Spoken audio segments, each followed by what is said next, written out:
আমার বন্ধুগণ, আমরা যখন মরে যাই, মরার পরে আমাদেরকে কবরের মধ্যে রাখা হয়। কবরের ভিতরে রেখে আমাদেরকে বলা হয়, যারা কবরে রাখে তারা বলে, মৃত্যু ব্যক্তিকে কবরে রাখার সময় বলে, বিসমিল্লাহি আলা মিল্লাতি রাসূলিল্লাহ, আল্লাহর নামে রসুলের দলে উঠাই দিয়ে গেলাম। আল্লাহর নামে কার দলে উঠাইলো? রসুলের দলে। চিন্তা করেন ভাইরা, আল্লাহর নামে রসুলের দলে উঠাইলেন কারে? কারে উঠালেন? এই লোকটি তার যৌবনকালে যত মিছিল করেছে, ধর্মনিরপেক্ষতাবাদের পক্ষে মিছিল করেছে, জীবনে যা কিছু করেছে সব করেছে মানুষের তৈরি করা মতবাদের জন্য। তার ভোট ইসলামের কাজে লাগে নাই, তার ইলেকশন ইসলামের কাজে লাগে নাই, তার দেওয়ালের লেখা ইসলামের কাজে লাগে নাই, তার বক্তৃতা, তার টাকা পয়সা ইসলামের কাজে লাগলো না। মরে গেছে, পরে মরা মানুষটারে উঠাইয়া বললা, রসুলুল্লাহর দলে উঠাইয়া দিলাম। এখন বলো, রসুলুল্লাহ কেন তোমার মতো মরা লাশটাকে তিনি গ্রহণ করতে যাবে? তোমার জীবনের কোনো কাজই তো ইসলামের জন্য কাজে লাগলো না।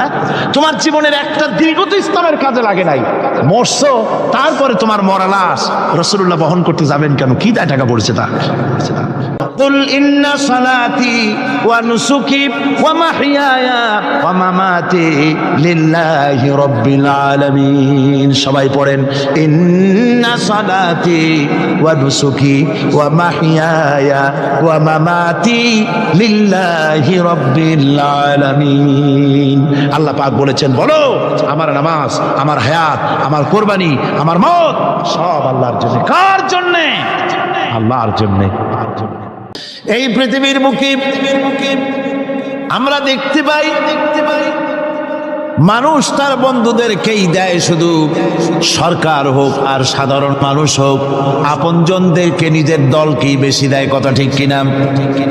নিজের দলের প্রতি, আত্মীয় স্বজনের প্রতি স্বজন প্রিয়তা মানুষের শরীরের ভিতরে রোগ হিসাবে কাজ করে, আর এভাবে করে নিজের দল আর আত্মীয় স্বজনকে বেশি করে সুযোগ সুবিধা দেয়। শত্রুকে কেউ দেয় না, শত্রুকে কেউ ডেকে ডেকে কোনো জিনিস দিতে চায় না বা দেয় না। আল্লাহ রাব্বুল আলামিন এমন রহমান, এমন দয়াবান, এমন মেহেরবান, যারা তার ইবাদত করে, যারা তাকে স্বীকার করে, আল্লাহ বলে তাকে যারা সেজদা দেয়, আল্লাহ পাক তাদেরকেও দেন। আর যারা আল্লাহকে অস্বীকার করে, আল্লাহ রাব্বুল আলামিনকে মানে না, তার গুণাবলী কি স্বীকার করে না, তার অস্তিত্ব স্বীকার করে না, তারপরেও আল্লাহ রাব্বুল আলামিন কোন নাফরমান বান্দাকেও রহমত থেকে বঞ্চিত করেন না।